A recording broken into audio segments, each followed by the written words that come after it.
할렐루야. 여러분 사랑합니다. 사랑합니다. 사랑합니다. 대홍수 심판이 끝나고 노아의 식구들이 배 밖으로, 방주 밖으로 나왔을 때 그들이 목격한 것은 무섭고 참혹한 폐허더미였습니다. 지구상에 있는 모든 것들이 무려 1년 동안 물에 잠겨 있었기 때문에 남아있는 것들이, 온전한 것들이 거의 없었을 것입니다. 성읍이며 도시는 다 무너지고요, 집들도 다 무너져서 다 쓰레기 더미 정도였을 것입니다. 죽은 사체들이 즐비했을 것이고요, 사체들이 썩는 그 악취가 굉장히 고약했을 것이고, 노아의 식구들이 그 현실을 맞닥뜨렸을 때 굉장히 고통스러웠을 것입니다. 자, 이 기가 막힌 절망 속에서 노아와 노아의 가족들이 가장 먼저 한 일이 무엇이었다고 말씀드렸습니까? 예배였다고 말씀드렸습니다. 인간은 절망을 경험할 때 하나님을 바라보게 되어 있습니다. 인간이 인간의 힘으로 할 수 없는 어떤 말다른 골목에 처하게 되면 인간은 하나님을 찾는 존재입니다. 왜냐하면 하나님이 인간을 하나님을 찾는 존재로 만들어 주셨기 때문에 그렇습니다. 물론 전에도 예배 드렸습니다. 그러나 그때와는 상황이 전혀 달라졌습니다. 암에 걸렸거나 회사가 부도났거나 극한 상황을 만나게 되면 예배의 태도가 달라집니다. 하나님의 자비와 긍휼을 구하는 겸손함이 있습니다. 있을 때, 여유 있을 때, 내가 건강할 때는 큰 소리 외치고 하나님 없는 것처럼 살아가지만, 그러나 정말 내가 인생의 저 코너에 몰려서 내 힘으로 아무것도 할 수 없는 절망감에 사로잡혔을 때 우리는 스스로 낮아지게 됩니다. 여러분, 우리가 높아져 있으면 하나님이 보이지 않습니다. 우리가 낮아졌을 때, 우리 힘으로 아무것도 할 수 없다는 절박한 심정이 들 때 우리는 겸손하게 되고, 그때 드디어 하나님의 자비와 긍휼을 구하게 되고요, 그때 눈물로 하나님 앞에 나가고 애통함으로 절박한 심정으로 하나님 앞에 나아가게 되는 것입니다. 하나님의 은혜가 아니면 우리는 살아갈 수 없다는 이 절박한 심정으로 하나님의 임재에 대한 갈망이 있습니다. 하나님, 우리의 삶 속에 임하시옵소서. 하나님, 내 삶을 하나님 지켜봐 주시고 내 삶에 찾아오셔서 내 삶에 기름을 부어주십시오라고 하는 이 절박함, 하나님에 대한 갈망이 있습니다.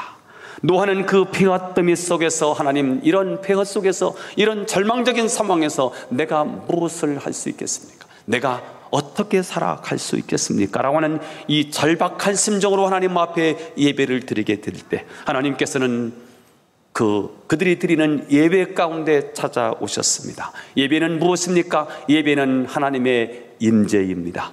건성건성으로 드리는 예배, 그냥 마음이 없는 예배, 형식적으로 드리는 예배, 그런 예배에는 하나님의 임재가 없습니다. 그러나 내가 생명을 걸고 매주마다 시간을 지키자고 잔소리같이 한번 오늘도 또다시 얘기합니다. 시간을 지키는 것, 하나님에 대한 태도입니다. 시간을 지키자고요. 미리 나와서 우리의 마음을 벌겋게 달구어서요, 하나님이 임하시도록, 하나님이 역사하시도록 영적 분위기를 만들어내자고요. 다시 한번 강조합니다. 예배는 하나님의 임재입니다. 한번 따라서 해보겠습니다. 예배는 하나님의 임재다. 예배는 하나님의 임재다. 하나님은 우리가 예배드리는 가운데 오시고 싶은데 우리의 마음의 태도가 아닙니다. 하나님을 향한 우리의 중심이 없습니다. 그런 예배, 건성건성으로 대강대강 그냥 형식적으로 그냥 앉아있는 그 심령 속에는 하나님의 임재가 없다는 사실을 아시고요, 여러분, 하나님이 임하시는 예배, 하나님이 우리 가운데 오셔서 우리를 다스리시는 예배, 하나님의 통치가 실현되는 예배, 그런 살아있는 영적 예배를 저와 여러분의 헌신을 통하여 이 땅에 이루어지기를 예수님의 이름으로 축원합니다. 아멘. 자, 이 땅을 홍수로 심판하셨던 하나님께서 노아의 예배를 받으시고 내가 다시는 홍수로 심판하지 않겠다고 약속하셨습니다. 그렇습니다. 참된 예배는 예배드리는 자도 바꾸지만 예배를 받으시는 하나님의 마음도 바꿀 수 있다는 가능성을 오늘 본문에서 우리에게 보여주고 있고요, 참된 예배는 세상을 변화시킵니다. 한번 따라서 해보겠습니다. 참된 예배는 세상을 바꾼다. 우리가 이 땅에서 예배를 실패하면은요, 저주와 재앙을 막을 수가 없어요. 죄는 형벌을 가져와요. 죄는 반드시 저주와 심판을 가져와요. 이 저주와 죄는요, 죄에서 오는 거거든요. 그런데 제사는 무엇인지 아십니까? 제사는 이 죄를 씻는 탁월한 능력이 있다는 거예요. 그래서 저주를 축복으로 바꿀 수 있는 게 뭐냐면, 하나님을 향한 우리의 사모하는 마음으로 드리는 예배에 하나님이 오세요. 하나님이 오시면, 하나님의 영광이 임하기만 하면 거기에는 넉넉함이 있어요. 풍성함이 있어요. 여러분, 비가 오지 않으세요? 땅이 쩍쩍 갈라지는 가운데요, 거기에 하나님 한번 소낙비가 쏟아지면은요, 다시 모든 만물이 소생하고 회복되는 것처럼 우리의 심령에 하나님이 임하시기만 하면, 하나님의 영광이 임하시기만 하면 우리의 삶도 풍성해지는 것입니다. 우리의 삶도 하나님의 부요, 하나님의 넉넉함이 우리의 심령을 하나님이 주장하시고 축복해 주시는 줄로 믿습니다. 아멘. 저는 오늘 여러분이 드리는 모든 제사가 저주를 축복으로 바꾸는 산 제사가 되기를 축원합니다. 아멘. 자, 오늘 본문 창세기 9장입니다. 노아의 홍수 심판이 끝난 후의 이야기입니다. 홍수 이후에 많이 바뀌었습니다. 창조할 때의 그 지구가 아닙니다. 지각 변동이 일어났습니다. 5대양 6대주는 그때 형성된 것입니다. 지각 변동이 일어나고요, 뚜렷한 사결이 생기고요, 기후도요, 이런 기후가 아니었어요. 사람들이 정말 살기에 적당한 온도가 있는 그런 기후였는데 기후도 바뀌었어요. 노아의 가족들의 생각도 많이 바뀌었을 것입니다. 자, 그러나 변하지 않은 것도 있습니다. 그러면 변한 것은 무엇이고 변하지 않은 것은 무엇일까? 오늘 본문이 그 이야기를 하고 있습니다. 두 가지 얘기를 할 것입니다. 첫 번째, 변하지 않는 것은 무엇입니까? 노아의 홍수에 많은 것을 바꿔놨는데요, 노아 홍수 이후에도 변하지 않은 것은 무엇일까? 일단 지난 시간에 나누었지요. 우리 인간의 죄성이 바뀌지 않았더라고요. 인간의 죄성과 인간에 대한 하나님의 계획은 변하지 않았습니다. 한번 따라서 해보겠습니다. 인간에 대한 하나님의 계획은 변하지 않았다. 우리는 지난 시간에 노아의 홍수 심판에도 불구하고 인간의 죄성은 변하지 않았다는 말씀을 나누었습니다. 노아는 그 끔찍한 홍수 심판을 목격했지만 나중에 농사를 짓고 포도주를 마시고 주태를 부렸던 것을 우리는 기억하고 있습니다. 심판 자체가 인간을 변화시키지 못한다는 것입니다. 채찍질을 하고 꾸지를 하고 책망한다고 해서 사람이 바뀌는 게 아니더라는 거지요. 끔찍한 심판이 있었으면 사람이 180도 달라져서 근본부터 변해야 될 것 같은데 그렇지 않았다는 것입니다. 아무리 교도소가 많아지고요, 경찰서가 많고요, 법 집행을 강화해도 인간은 변하지 않는다는 것입니다. 인간의 죄성은 인간의 힘으로 해결되지 않더라는 거예요. 법을 만들고 제도를 만들고 이념이든지 사상이든지 어떤 철학자가 등장해서 어떻게 새로운 유토피아와 같은 낙원을 건설해 보겠다고 이상을 심어주지만, 그러나 이상일 뿐이지 실제로 인간은 타락한 창세기 3장의 인간이 지나지 않더라는 거예요. 그래서 우리는 우리 힘으로 안 되는구나, 우리 지식으로, 우리 윤리로, 우리의 선행으로 우리의 죄는 해결되지 않구나, 그래서 그리스도가 필요하구나. 그래서 그래서 하나님께서는 예수님을 우리에게 보내주신 줄로 믿습니다. 자, 그렇다면 우리는 이런 질문을 하게 됩니다.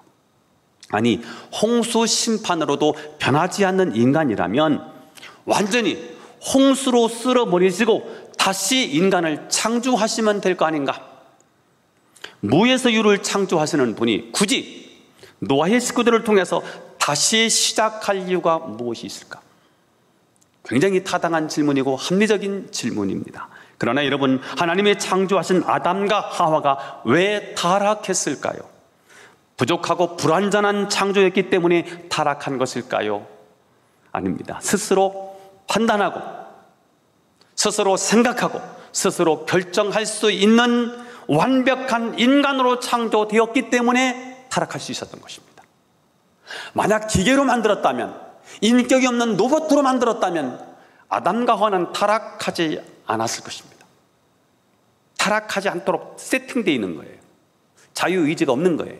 인격이 없는 거예요. 그건 로봇이지요. 그렇게 만들었다면 타락하지 않았을 것입니다. 하나님이 다시 인간을 창조하시면 아담보다 더 업그레이드 되어 있는 그런 버전이 나올 수 있을까? 하나님은 내가 미처 생각하지 못한 것이 있구나. 인간이 이 장치가 없어서, 이 칩이 하나 없어서 인간이 이렇게 타락한 거야. 그러시면서 버전을 바꾸시면 인간이 타락하지 않을 수 있을까요? 그렇지 않습니다. 하나님의 창조는 완전한 창조였습니다.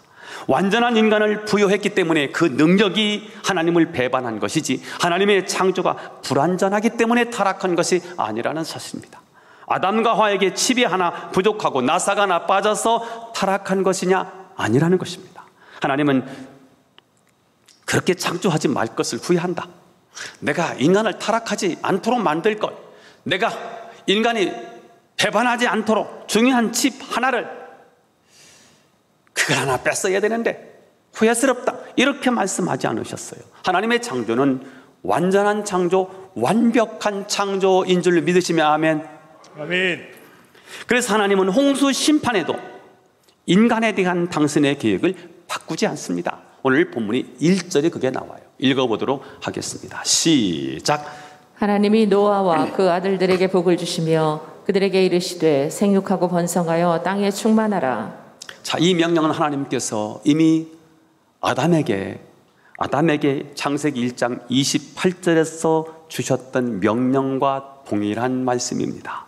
하나님은 이미 아담에게 생육하고 번성하고 충만하고 정복하고 다스리는 하나님의 대리 통치자이자 하나님의 청지기로서의 복을 주셨습니다. 자, 그런데 하나님은 아담에게 주셨던 바로 이 명령을, 이 축복을 노아 홍수 이후에 노아에게 또다시 주신 것입니다. 이것은 새롭게 출발하는 새 인류를 향한, 새롭게 출발하는 노아의 가족들을 향한 하나님의 계획은 조금도 변함이 없다는 사실을 알려주고 있는 것입니다. 그렇습니다. 심판은 있었지만 인간을 향한 하나님의 계획과 인간을 향한 하나님의 사랑은 전혀 변함이 없었다는 것입니다. 여러분, 하나님이 우리를 사랑하시는 그 사랑은 감정적인 사랑이 아닙니다. 기분이 나쁘니까 버리고, 기분이 좋으니까 건져주고, 그런 게 아닙니다. 변덕스러운 사랑이 아니에요. 측량할 수 없는 하나님의 사랑이에요. 그 사랑으로 우리를 봐주는 거예요. 그 사랑으로 우리를 사랑해 주시는 거예요. 자, 그러면 하나님께서 아담에게 주셨던 복을 다시 말씀하시는 이유가 무엇일까요? 비록 홍수 심판으로 노아의 가족들만 살아남았지만 하나님께서는 아담과 하와에게 주셨던 생육, 번성, 충만한 복을 그대로 노아, 그리고 노아의 식구들, 그 새롭게 시작하는 인류에게 동일하게 주신다고 하는 사실을 말씀해 주시고 있는 것입니다. 나는 너를 잊지 않았다. 이 약속, 내 약속은 신실하고 변함이 없다. 안심하고 나를 신뢰하라. 끝까지 하나님 중심으로 살아라, 이 말입니다. 인간은 마귀 때문에 마귀에게 속아서 타락했지만 그럼에도 불구하고 하나님이 아담에게 주셨던 그 복은 노아, 심판으로도 변하지 않았던 인간의 재성에도 불구하고 하나님은 여전히 노아를, 그리고 노아의 이후의 인류를 계속 사랑하신다는 것입니다. 인간은 죄를 졌지만 하나님의 사랑은 그 죄보다 더 크다는 거예요.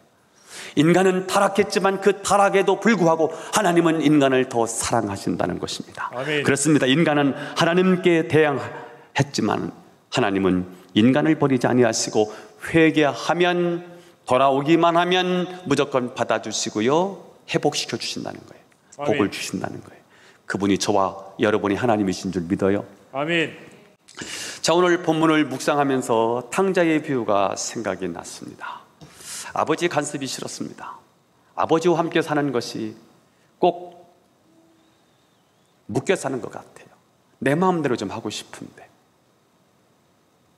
내 꿈도 있는데, 내 꿈도 실현하고 싶고, 내 자아가 있는데 내 자아도 실현하고 싶습니다. 그래서 그는 아버지께 자기에게 돌아올 재산을 미리 달라고 요청을 했습니다. 자, 그런데 이 아버지는 참 너무나 훌륭한 아버지예요. 아들이 달라고 하니까 그냥 아들에게 자기의 분깃이다 하고 하면서 나눠주었습니다. 아버지는 아들이 이 재산을 주면 나가서 멀리 나가고 집을 떠날 것을 분명히 알고 있었습니다. 그리고 이 재산을 가지고 가면 떼돈을 버는 것이 아니고 곧 나가서 다 탕진할 것을 알고 있었습니다. 자, 그럼에도 불구하고 재산을 준 것은 모든 재산을 잃은 뒤에는 아버지의 사랑을 기억하고 꼭 돌아올 것이라고 하는 자신감이 있었던 겁니다. 누가 말입니까? 이 아버지가요. 뭐에 대한 자신감일까요? 사랑에 대한 자신감이에요. 나는 그럼에도 불구하고 사랑할 수 있다는 하나님이 인간을 향한 하나님의 사랑에 대한 자신감이 있었습니다. 이분이 바로 하늘 아버지이십니다. 하나님은 우리가 계속 고집을 부리면 허락을 하십니다. 인격적으로 우리를 대하시기 때문에 그렇습니다. 힘이 없어서가 아닙니다. 언젠가는 하나님의 사랑을 깨닫고 진정한 아들이 되어 돌아오기를 기대하기 때문에 그렇습니다. 하나님은 엄청난 수업료를 내고서라도 우리를 참된 아들로 만드시기 위해서 달라고 하니까 그냥 재산을 나누어 주었습니다. 돈만 주시는 것이 아니고요, 우리 하나님은 생명을 주셨고요, 당신의 사랑하는 독생자를 아낌없이 내고 주셨습니다. 그분이 저와 여러분의 하나님이세요. 아멘. 어쩌다가 우리를 구원하시는 게 아니에요. 우리를 구원하시기로 이미 계획하신 거예요. 어쩌다가 우리를 사랑하신 게 아니에요. 원래 하나님은 사랑이신 거예요. 아멘. 하나님과 우리의 관계는 사랑의 관계인 거예요. 그분이 하나님이시라고요. 자, 그러니까 하나님의 계획이 심판으로 중단된 것이 아니라 하나님의 계획은 그대로 있다는 거예요. 다시 말하면 아담과 하와를 창조했을 때 하나님의 목적이 있었습니다. 생육하고 번성하고 땅에 충만하라는 거예요. 이 말로 한마디로 말하면 무슨 말인지 아십니까? 너희들 제발 행복했으면 좋겠어. 행복하라는 거예요. 하나님은 인간이 배반하고 타락했음에도 불구하고 인간을 향한 구원 계획을 한 번도 포기한 적이 없으셨습니다. 그렇습니다. 홍수 심판은 임했지만 인간을 향한 하나님의 계획은 변함이 없더라는 것입니다. 하나님은 죄악이 가득 차서 세상을 심판할 수밖에 없었지만 인간을 향한 하나님의 사랑은 변함이 없었다는 것입니다. 아멘. 하나님은 불순종하는 인간을 몇 번이고 포기하고 싶었겠지만 우리를 향한 구원 계획을 포기하지 아니하시고 그 변함없는 사랑으로 구약시대에 새 직분자를 계속해서 보내시는 거예요. 왕을 세워서 기름을 붓고요, 왕을 통해서요 세상 임금 아닌 진짜 임금이 오실 거다는 거예요. 선지자를 세워서 기름을 붓고요, 진짜 선지자가 오면 하나님 만나는 길을 열어주실 거야. 제사장을 세워서 기름을 붓고요, 우리의 죄 문제는 누군가가 와서 죽어야 우리 인생의 문제는 해결돼. 이것을 계속 구약의 새 직분을 통해서 선포하시고 제사를 통해서 선지자를 통해서 왕을 통해서 계속해서 하나님의 사랑, 변함없는 인류를 향한 하나님의 구원 계획을 계속 말씀하시다가 마침내 진짜 기름 부음을 받은 자 그리스도지요. 진짜 왕 중에 왕, 진짜 선지자 중에 선지자, 진짜 제사장 중에 진짜 제사장이신 예수 그리스도를 이 땅에 보내셔서 저와 여러분을 구원해 주신 줄로 믿습니다. 아멘. 신실하시죠. 신실하신 하나님, 신실하신 하나님.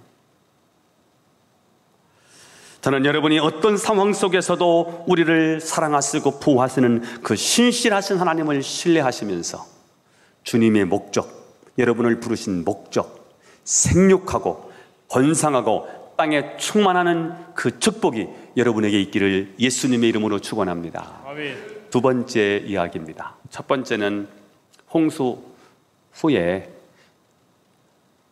심판 후에 변한 것과 변하지 않은 것이 있는데, 첫 번째는 변하지 않는 거였어요. 인간의 죄성이 변하지 않고요, 우리를 향한 하나님의 구원 계획이 변하지 않았어요. 자, 두 번째는요, 그러면 노아 홍수 이후에 변화된 것이 무엇이 있을까? 달라진 것이 뭐가 있을까? 두 가지를 얘기할 거예요. 성경에 나와 있어서요. 첫 번째입니다. 자, 그렇게도 좋았던 인간과 동물의 관계가 서로 두려워하는 긴장 관계가 되었습니다. 인간과 동물의 관계는 원래 좋은 관계였는데요. 홍수 이후에 서로 두려워하는, 무서워하는 긴장 관계가 되었어요. 2절 말씀을 읽어봐요. 2절 시작. 땅의 모든 짐승과 공중의 모든 새와 땅에 기는 모든 것과 바다의 모든 물고기가 너희를 두려워하며 너희를 무서워하리니 이것들은 너희의 손에 붙였음이니라. 자, 타락 이전의 아담은 모든 생물들의 이름을 다 지어주어요. 그리고 함께 살아요. 그게 그렇게 행복했어요. 자, 그런데 이제는 짐승들이 인간을 해치려고 하기 때문에 하나님께서 짐승들이 인간을 해하지 못하도록 두려워하는 마음, 무서워하는 마음을 주셨다는 거예요. 그래서 동물들은 인간들을 보면 피하거나 공격을 합니다. 고양이나 개는 사람을 보면 멈칫하지요. 왜요? 인간에 대한 두려움이 있어서 그래요. 공격하는 것도 왜 공격하는지 아십니까? 두려워서 공격하는 것입니다. 어쨌든 인간과 동물과의 관계는 이제 좋은 관계가 아니고 서로 상호 우호적인 관계가 이제는 긴장 관계로 바뀌어버려요. 자, 그런데 하나님께서는 인간에게 일부 동물들을 길들여 사용할 수 있도록 하셨어요. 그래서 너희 손에 붙였느니라 이렇게 말씀하셨어요. 자, 그러면 이런 긴장 관계가 언제 회복될까? 이사야서 11장에 예언을 해주고 있더라고요. 읽어보겠습니다. 시작. 그때 이리가 어린 양과 함께 살며 표범이 어린 염소와 함께 누우며 송아지와 어린 사자와 살찐 짐승이 함께 있어 어린아이에게 끌리며 암소와 곰이 함께 먹으며 그것들의 새끼가 함께 엎드려지며 사자가 소처럼 풀을 먹을 것이며 젖 먹는 아이가 독사의 구멍에서 장난하며 젖된 어린아이가 독사의 굴에 손을 넣을 것이라. 자, 주님이 다시 오시면, 재림하시면 동물들이 인간들을 무서워하지 않고 인간이 짐승들을 질들이지 않아도 되는 시대가 온다는 거예요. 이리가 어린 양과 함께 있습니다. 해하지 않아요. 이리에게서 야성이 사라진 거지요. 표범도 염소와 놀고요. 어린아이가 사자를 데리고 놀고 있습니다. 어린아이가 독사굴에 넣어도 물지를 않습니다. 언제 말입니까? 그 나라가 임하면. 지금도 성령이 임하시면 우리 안에 있는 맹수 같은 습성이 사라집니다. 어떤 사람 안에는 표범이나 사자 같은 공격 성향이 있고요. 또 어떤 사람은 늑대처럼 다른 사람을 해치는 성향을 가지고 있습니다. 악합니다. 동물적입니다. 그런 동물적인 기질들이 있는 사람들이 있죠. 자, 그런데 성령이 임하시면 다른 사람과 편안히 누워서 지낼 수 있을 만큼 사나운 이 야성이 지워진다는 거예요. 또한 성령님은 야생 동물들을 온순하게 만드시기도 합니다. 다니엘이 사저굴에 들어갔을 때 천사를 보내셔서 사자 입을 봉하셔서 다니엘을 해치지 못하게 합니다.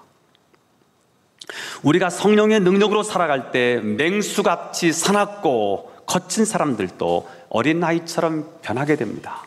이것이 바로 복음의 능력이죠. 깡패짓을 하고 강도짓을 하고요, 못된 짓은 다 하다가 교도소에 갔어요. 거기서 예수 그리스도를 만난 거예요. 그 사람이 변화하여 전도자가 되네요. 그렇게 못되게 인생을 살다가요, 사자같이요, 사나운 맹수같이 다른 사람을 해치고 물어뜯었던 사람이요, 예수님을 만나서 성령이 그의 심령을 바꾸었어요. 천사같이 바뀌는 거예요. 온유하고 부드러운 사람으로 바뀌는 거예요. 그래서 목사가 됐다는 거예요. 그런 사람이 얼마나 많습니까? 저는 여러분이 예수님 안에서 성령의 능력으로 참된 기쁨, 참된 자유, 참된 평안이 넘치게 되기를 예수님의 이름으로 축원합니다. 자, 두 번째, 바뀐 거. 뭐가 또 변화됐을까? 두 번째는 하나님께서 인간에게 육식을 허용하신 것입니다. 3절 4절에 이제 고기 먹게 됐다는 거예요. 3절 4절 시작. 모든 산 동물은 너희의 먹을 것이 될지라 채소같이 내가 이것을 다 너희에게 주노라. 그러나 고기를 그 생명되는 핏째 먹지 말 것이니라. 자, 이 말씀을 보면 홍수 이전에는 채소가 인간의 주식이었다는 사실을 알게 됩니다. 창세기 1장 28절 29절을 보면 뱃주의 하나님께서 인간과 동물의 양식을 채소로 규정하셨습니다. 지금도 인간의 가장 기본적인 음식은 채소지요. 어느 나라든지 암을 고친다든지 어떤 병을 고칠 때 그 고치는 그 요소는요, 거의 풀이나 채소에 많다는 거지요. 풀을 연구하면 인간의 건강을 찾을 수 있는 요소들을 많이 발견하지 않습니까? 자, 그런데 홍수 이후에 하나님께서 육식을 허락하셨다는 거예요. 채소만으로도 살 수 있었는데 왜 하나님은 홍수 이후에 육식을 허용하셨을까? 전에는 채소만으로도 식사가 가능했는데 홍수 심판 후에는 변화된 자연 질서 때문에 그것이 불가능해졌기 때문입니다. 홍수 이전에는 인간이 900세를 살 만큼 건강을 지킬 수 있는 자연 질서가 있었습니다. 그러나 홍수 이후에는 자연 질서가 파괴되어서 극심한 추위, 극심한 더위가 찾아왔습니다. 지구를 둘러싸고 있었던 물층이 깨지면서 유해한 그 가스들이 지구를 향해서 날아오는 거예요. 이게요, 물층이 막아줬는데 이걸 막아주질 못하는 거예요. 그래서 자외선을 차단하지 못하기 때문에 여러 가지 건강에 문제가 생기면서 에너지가 필요했습니다. 그래서 육식을 해야 할 필요가 있었기 때문에 육식을 해라, 이렇게 허용하신 것이지요. 풀과 채소가 나지 않은 지역도 많기 때문에 인간의 생존을 위해서는 육신을 허용하실 수밖에 없으셨습니다. 왜요? 우리를 향한 배려입니다. 이 지구가 바뀐 거예요. 환경이 바뀐 거예요. 질서가, 하나님이 창조하셨을 때의 질서는요, 온도가 일정해서 모두가 그냥 행복하게 사는 거예요. 근데 날씨가 더우니까 짜증이 생기는 거예요. 추우니까 움츠러들기 시작하고요. 사람의 움직임이 어려운 거예요. 에너지가 필요해요. 그래서 비타민도 먹어야 되잖아요. 채소를 통해서 비타민도 섭취하고 곡식을 통해서 탄수화물도 먹지만, 그러나 기름기 있는 짐승의 기름도 먹어야 되고요. 단백질도 우리가 흡수를 해야 되고요. 그리고 닭가슴살도 먹어야 되고요. 그렇게 됐다는 거예요. 자, 우리를 향한 하나님의 배려입니다. 문제가 생겼습니다. 문제는 인간이 육식을 하면서부터 잔인해질 수 있다고 하는 점입니다. 하나님이 이 사실을 미리 알고 계셨던 거지요. 요즘 청소년들이 폭력성이 강한 게임에 중독이 되어서 사람을 때리거나 사람을 죽이거나 피를 흘리는 것을 예사롭게 여깁니다. 너무 쉽습니다. 자, 그런데 게임상에서는 그게 쉬운데 이게 게임하고 현실을, 가상과 현실을 구분하지 못해서요, 애들이 커서 어른이 되고 어른이 돼서요, 사람을 죽이는데 굉장히 포악하게, 잔인하게 사람을 죽이는 거예요. 그래도 그렇게 해놓고도 양심이 하나 꺼림이 없는 거예요. 하나님은 인간이 동물을 잡아먹기 시작하면서 살해의 대상이 사람에게로 확대될 것을 염려하셨습니다. 그래서 하나님은 육식을 허용하시면서 제한선을 두십니다. 뭐라고요? 고기를 뭐째 먹지 마라? 피채 먹지 말라는 거예요. 피채 먹으면 잔인해질 수 있기 때문이죠. 육식을 하되 피를 빼고 먹으라고 하는 말은 인간의 분노를 빼라는 것입니다. 인간의 저주를 빼라는 거예요. 살인의 분노를 빼고 먹으라는 거예요. 5절 6절이에요. 생명이 그렇게 소중하기 때문이죠. 시작. 내가 반드시 너희의 피 곧 너희의 생명의 피를 찾으리니 짐승이면 그 짐승에게서, 사람이나 사람의 형제면 그에게서 그의 생명을 찾으리라. 다른 사람의 피를 흘리면 그 사람의 피도 흘릴 것이니 이는 하나님이 자기 형상대로 사람을 지으셨음이니라. 하나님은 생명의 존귀함을 잊고 다른 사람이 피를 흘리게 되면 그 사람도 피를 흘리게 해야 된다고 말씀하셨어요. 이것을 구약에 아예 법으로 가지고 오지요. 동형상해법, 동해복수법, 동해보복법, 탈리온법 이렇게 불려지고 있는 법인데요. 눈은 눈, 이는 이로 이렇게 말씀하시지요. 이것이 복수하라고 하는 것이 아니라 살인을 막으려고 하는 하나님의 방법이었던 거죠. 얼굴을 살짝 긁혔는데 목을 치면 안 되잖아요. 그래서 그 이상은 안 돼. 거기에 맞게 그렇게 해야 돼. 그래서 살인을 방지하기 위하여 탈리온법이 있었던 거지요. 자, 이것은 죄에 빠진 인간을 보호하려고 하는 하나님의 배려였습니다. 이렇게 홍수 이후에 심판으로도 변하지 않는 타락한 인간을 대하시는 하나님의 방법이 변했습니다. 동물이 사람을 두려워하게 함으로 인간을 보호하게 하셨고요. 변화된 자연질서에 맞게 인간의 건강을 위해서 육식을 허용하셨습니다. 왜 그렇게 배려해 주셨을까요? 그렇게 해야 아담에게 주셨던 하나님의 계획, 생육하고 번성하고 땅의 충만함이, 이 복이 성취될 수 있기 때문입니다. 7절이에요. 그래서 다시 반복하는 거예요. 7절 시작. 너희는 생육하고 번성하며 땅에 가득하여 그 중에서 번성하라 하셨더라. 자, 하나님은 홍수 심판 후에 새롭게 시작하는 인류가 생육하고 번성하고 땅에 충만하기를 원하셨습니다. 행복하라는 거예요. 그래서 최고의 배려를, 생육하고 번성하고 땅에 충만할 수 있는 모든 배려를, 하나님이 하실 수 있는 모든 배려를 다 해주셨어요. 자, 노아의 식구는 홍수가 끝나고 전혀 새로운 세상을 살게 됩니다. 그때 맹수들이 자신들을 해치지 않고 오히려 무수하는 것을 보면서 하나님의 보호하심을 알게 되었습니다. 그리고 또한 풀만 먹던 그들이 맛난 고기를 먹으면서 하나님의 은혜를 느끼게 되었습니다. 이때 그들이 할 수 있는 일이 뭘까요? 일용할 양식 주신 하나님께 대한 감사, 건강을 지켜주신 하나님께 대한 감사, 동물로부터 우리를 지켜주신 하나님께 대한 감사, 그 모든 감사, 이 감사는 어디서 온 것입니까? 우리에게서 온 게 아니고요, 하나님이 지켜주심, 하나님이 보호해주심, 하나님이 인도해주심, 하나님에 대한 은혜인 거예요. 하나님이 우리에게 베풀어 주신 은혜인 거예요. 이걸 깨달았던 노아와 그 가족들은 어떻게 살아야 했을까요? 삶이 예배였을 것 같아요. 그렇지 않겠습니까? 내 삶이 다 하나님께 영광이 되는 것, 내 사는 삶 자체가 걸어가는 그 걸음이, 내가 하는 모든 일들이 다 하나님께 영광이 되는 것, 그게 삶의 목적이 분명했겠지요. 탕자가 모든 것을 탕진하고 아버지께로 돌아올 때 아버지는 멀리서 다가오는 그 아들을 향해서 달려가서 목을 안고 입을 맞추었습니다. 그리고 그 재산 다 어쨌냐? 이렇게 묻지 않았어요. 누구 갖다 줬니? 어디에 썼니?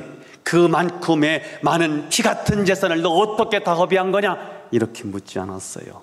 왜요? 사랑하기 때문입니다. 아이가 불구덩이에 빠졌어요. 들어가면 나도 주고, 그런데 엄마는요, 아빠는요, 계산하지 않습니다. 논리는요, 들어가면 나도 죽습니다. 사랑은, 하나님의 사랑은 논리를 뛰어넘습니다. 하나님의 사랑은 규범을 뛰어넘습니다. 하나님의 사랑은 계산하지 않습니다. 우리를 향한 하나님의 사랑이 그런 사랑입니다. 사랑은 눈을 멀게 한다고 하지 않습니까? 하나님은 우리를 너무 사랑하기 때문에요, 윤리고 규범이고 그게 안 보여요. 눈이 멀었어요. 사랑의 눈이 멀었어요. 아버지는 아들이 돌아온 그 자체로 그냥 기쁨이 충만했습니다. 사랑하기 때문입니다. 제일 좋은 옷을 입혀주었어요. 아들의 권위를 회복해 주었다는 거예요. 손에 가락지를 끼워 주었어요. 아버지의 권리가 여기 있다는 거예요. 그리고 신발을 신겨줘요. 신발은, 노예는, 종은 신발을 안 신습니다. 신발을 신겨주면서 이 아들은 내 아들이다. 아버지는 아무 조건 없이 아들의 모든 권리를 다 회복시켜 주었습니다. 이게 바로 은혜입니다. 이제 아들이 해야 할 일은 무엇일까요? 노아가 해야 할 일은 무엇일까요? 구원받은 저와 여러분이 해야 할 일은 무엇일까요? 감사한 마음으로 아버지의 기쁨이 되는 삶을 사는 거예요. 그게 예배의 삶이에요. 내가 걸어갈 때 길이 되고 살아갈 때 삶이 되는 예배자요. 내가 걸어가는데 그게 예배예요. 내가 살아가는데 내 삶이 예배인 거예요. 어떤 상황에서도 부르신 곳에서 나는 예배하는 거예요. 아멘. 그게 예배의 삶입니다. 아멘. 노아를 생각해 보았어요. 노아가 이런 과정을 겪고 하나님 앞에 예배드리고 하나님의 음성을 들었을 때, 하나님이 이렇게 약속했을 때 이 약속을 듣고 노아와 노아의 가족들은 은혜에 감격해서 그 다음에는 어떻게 살았을까? 삶 자체가 예배였을 것 같더라고요. 하나님 중심이고 하나님을 높여드리고 하나님의 위대함을 찬양하면서 그것이 그의 삶인 거예요. 그것이 그의 삶의 목적인 거예요. 사는 이유가 된 거예요. 이것이 계속해서 지속되면 얼마나 좋을까요? 생육하고 번성하고 땅에 가득한 비결이 바로 이것이었습니다. 이것이 바로 노아와 그의 가족들이 복덩이로 사는 비결이었어요. 당연한 줄 알았더니 당연한 게 아니고 하나님의 은혜였더라고요. 지난 월요일 날, 지난번 제가 간증을 했던 김영진 목사님, 그분이 목회하시는 현장에 가서 그분의 간증을 직접 들었거든요. 아마 3주 전인가 4주 전인가 혈액암 걸려서 올해 40인데 이제 죽음을 앞뒀거든요. 근데 하나님 고쳐주셨어요. 가서 간증을 들었는데 정말 생생했어요. 아파가지고 큰 병원 가라고 해서 고대 안암동에 있는 고대병원을 갔어요. CT 촬영을 했더니 혈액암인데 당신은 B형이 있고 T형이 있는데 당신은 고질적인 치료가 정말 어려운 T형입니다. 그래서는 서울대병원으로 옮기라고 해서 서울대학병원으로 옮겼어요. 그리고 이제 항암 치료를 이제 받아야 되기 때문에 여기 뭐 어디다가 뭐 해간 뭐 이렇게 가까운데 심장 가까운 데가 뭘 이렇게 박는데요. 계속 주사를 맞아야 되니까. 그래서 그거를 심어야 되는데 심는 날이에요. 갔어요. 심고 이제는 항암 치료를 받아야 되는데 의사 선생님이 막 쫓아 올라온 거예요. 잠깐 멈추세요. 이상한 게 있습니다. 그리고는 다시 조직 검사를 하고 2주 있다가 다시 만난 거예요. 만났더니 그 스크린 띄워주잖아요. 오시라고. 보세요. 공격했잖아요. 당신은 암 T형이잖아요. 근데 공격한 흔적이 있는데 이게 사라졌어요. 없어요. 당신. 눈물이 펑펑펑펑 쏟아졌다고 그래요. 그리고는 집에 가서 자기 와이프하고 같이 울고 교인들 다 울고 감격해서 그때 그에게 당연한 줄 알았더니 당연한 게 아니구나. 그러면서 찬양을 불러요. 그래서 이 찬양을 제가 배워가지고요. 월요일 날 두고 너무 감동이 돼서 화요일부터 와서 유튜브로 그 찬양을 계속 듣는데요. 굉장히 은혜가 되는 거예요. 그래서 어저께 내가 수정의 자매한테 전화를 해서 이 찬양 아냐 하니까 모른대요. 그럼 배워서 꼭 불렀으면 좋겠어. 나올 거예요. 은혜인 줄 당연한 줄 알았더니 할 거예요. 준비 다 하세요. 막바로 하세요. 와서 해요. 지금 와서 해. 오케이. 빨리 들고. 제가 어제 불러서 MR 가지고 한번 불러보라고 내 앞에서 불렀는데요. 너무 은혜가 되는 거 있죠. 자, 이 찬송 부르면서 당연한 게 아니더라고요. 하나님의 은혜였거든요. 그 사실을 기억하시면서 매일 당연한 게 아니라 하나님의 은혜다, 이 믿음을 가지고 하나님 높이고 찬양하며 경배하는 참된 예배자가 되기를 축복합니다. 찬양하겠습니다.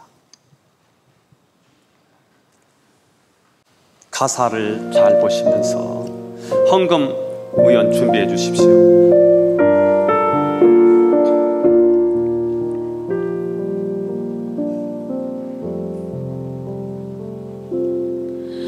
내가 누려왔던 모든 것들이,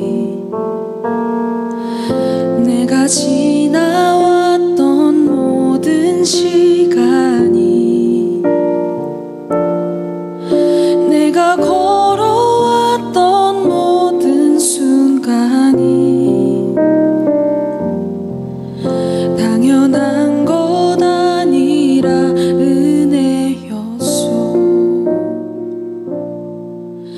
아침 해가 뜨고 저녁에 노을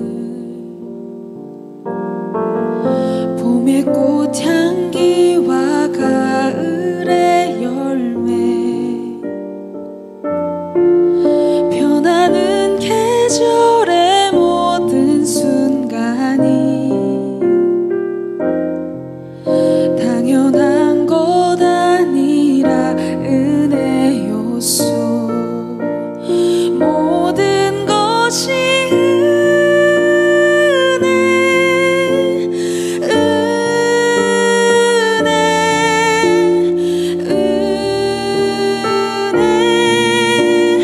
한없는 은혜 내 삶에 당연한 건 하나도 없었던 것은 모든 것이 은혜였어. 내가 걸려나 사는 것 어린아이 시절과 지금까지 내가 하나님의 자녀로 살며 오늘 찬양하고 예배하는 삶 모든 것이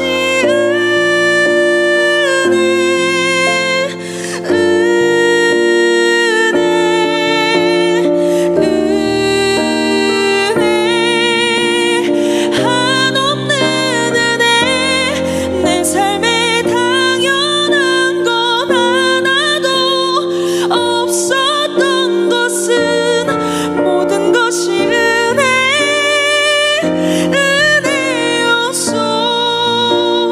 모든 것이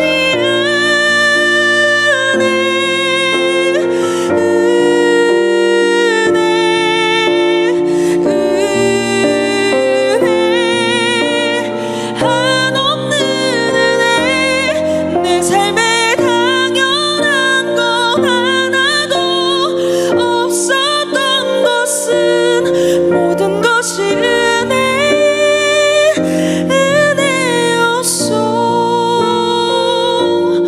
모든 것이 은혜였어.